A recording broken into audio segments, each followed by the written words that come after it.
kwihangira imirimo. Hanze aha ngaha hari urubyiruko ruri kurangiza amashuri, ushobora gushinga nk'aga coffee shop, warangiza ugashyiramo umwihariko wo guteka kino cyayi kubera yuko abantu benshi ntabwo bajya bagiteka kandi iki cyayi rero ni icyayi abadiyabetike banywa, ni icyayi abantu barwaye umutima banywa, ni icyayi abantu bafite ibibazo ibyo ari byo byose bashobora kunywa kandi bakishima kandi bakaryoherwa.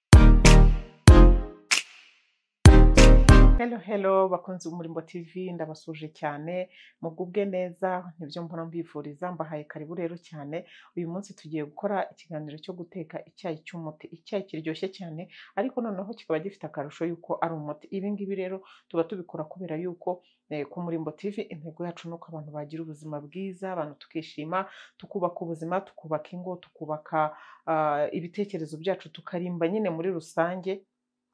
Hanyuma rero icyo cyayi ni icyayi utari usanzwe ubona, cyangwa se nimba wanakibonaga ntabwo uzi ngo gitekwa gute.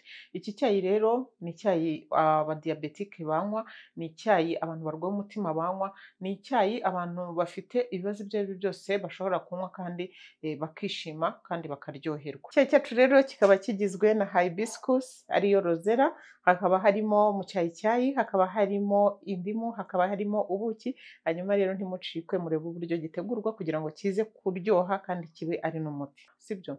Turagenda tubabwira rero ikintu kibigize. Turatangira n'ubundi mu rugero kubera ko tugiye kwiga, ntabwo wenda dukoresha ibintu byinshi ariko turakoresha urugero ruto ruto kugira ngo dutange amasomo byorohe. Hano rero mfite iyi ibinika yanjye, iyi binika ndayifata kiremo amazi, ndagereranya. Ndagereranyije hano amatasi abiri cyangwa se ibikombe bibiri by'icyayi muri iyi binika yanjye. Hanyuma mfite mu cyayi yanjye maze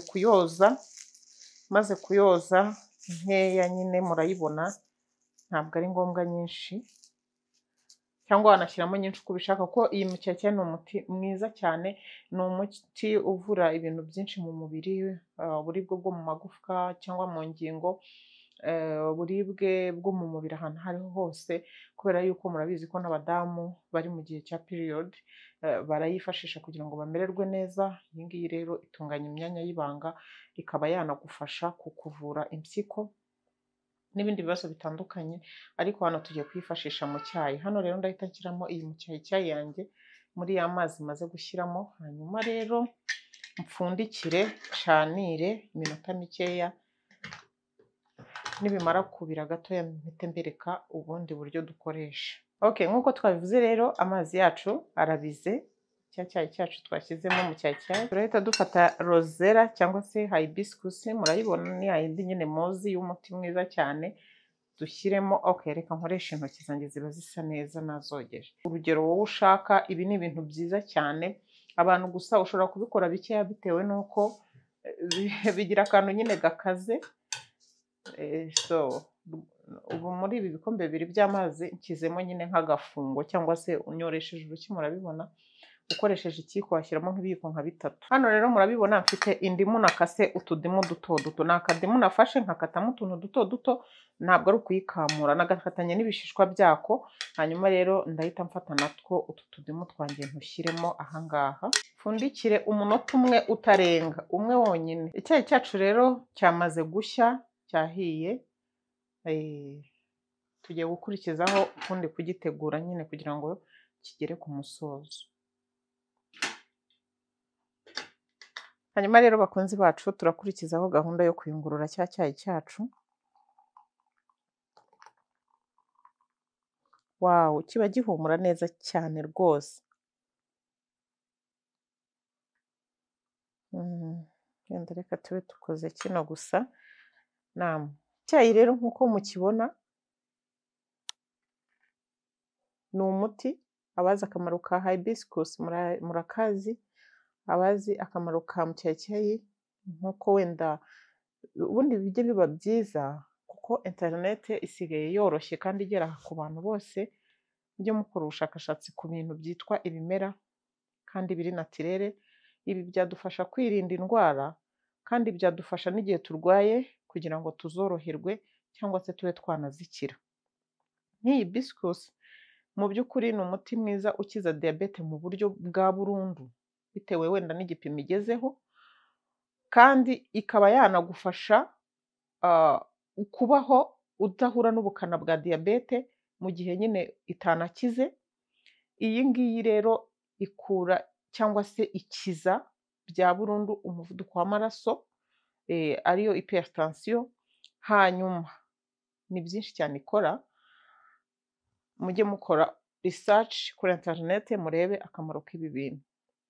Iyi mucyayicyayi irinda uburibwe bwa hato na hato bwo mu mubiri, ndetse ikongera igasukurana ko amaraso yawe, ikaba ikirungo, ikakuryohera nk'ubwumva bwe ukuntu kino cyayi kiri guhumura. Ndabinginze muzakigerageze, muzanagikore nako. Aha rero nk'uko mbabwira ko tuba dutegura ubuzima, hano dufite isukari. Igihe ushaka kunywa icyayi kuko gifite uburyohe, ukongeramo isukari, aha ngaha wakongeramo isukari mu mahitamo yawe. Hanyuma igihe ufite uburwayi bukubuza isukari, amahitamo ni abiri, wakoresha buno buki hano ndabufite bwiza bw'umwimerere, ukongeramo muri iki cyayi cyawe, ubundi ukanywa uryohewe. Ndagira ngo mbabwire akarusho k'iki cyayi rero, iki cyayi wakinywa nta n'ikintu na kimwe wongeyemo, ari uku nguku kimeze, uku nguku gusa kimeze. Ni mu cyayicyayi, ni rozera ariyo biscuits nyine. Hanyuma rero hakabamo na ka kadimu, mwabonye ko mbishyiraho, biscuits nyishyiramo nyuma, ndetse na ya ndimu bibura nk'amasegonda kugira ngo biveho, donc umunota cyangwa se amasegonda, ukabikuraho ukabiyungurura, hasigaye ukinywera. Byiza cyane kurushaho, ushobora kurangiza guteka icyo cyayi ugikuye ku muriro, kuko n'ubundi kiba kiri ku muriro utari mwinshi, ukabanza ukagitereka kikabanza kigasa nk'ikigabanyukamo ubushyuhe, donc kikaba gishyushye ariko mu rugero, ukakiyungurura, hanyuma ugatangira ukinywera. Uzaryoherwa kandi uba uri kubaka n'ubuzima bwawe. Wow, bakunzi bacu rero aka gacyayi kararyoshye cyane. Aka gacyayi harimo n'irindi banga, ni ukuvuga ngo muri gahunda ya leta yacu cyangwa se ubuyobozi bwacu bwiza buhora budushishikariza kwihangira imirimo.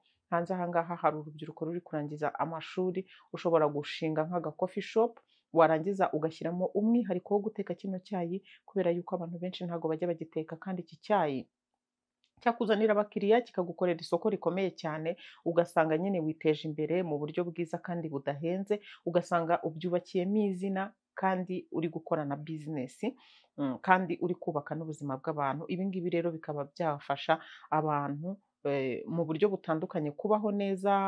Iki cyayi ugiteguriye umutware wawe, akaza akakanywa, yakumva bitunguranye. Niba uri umugore ukurikira Umurimo TV, niba uri umugabo nawe wakitegura cyangwa ukagategurira na madamu wawe. Aka gacyayi rero kakaba keza cyane ku bantu bageze mu myaka y'ubukure, guhera ku myaka 40 kuzamuka, kubera yuko baba batangiye kuba mu buzima bwo kwigengesera no kugabanya amasukari n'ibintu byose bishobora kwangiza umubiri, bitewe n'uko n'ubundi ubudahangarwa bw'umubiri nabwo buba buri kugenda busa nk'aho bugabanyuka. Umuntu aba akeneye ibindi bintu bibustinga ubwo budahangarwa, kurusha bya bindi bishobora kuguca intege nk'amasukari aya ngaya yo mu nganda, ndetse n'ibindi bintu ibyo ari byo byose nyine bishobora kukuzanira ibinure cyangwa se amasukari adakenewe mu mubiri wawe, kubera ko ntabwo uba ugifite imbaraga zo kuba wayasohora mu buryo bworoshye. Ndabakunda cyane, reka nsoreze aha ngaha, ariko iki cyayi ndakibatuye. Bye, Imana ibarinde.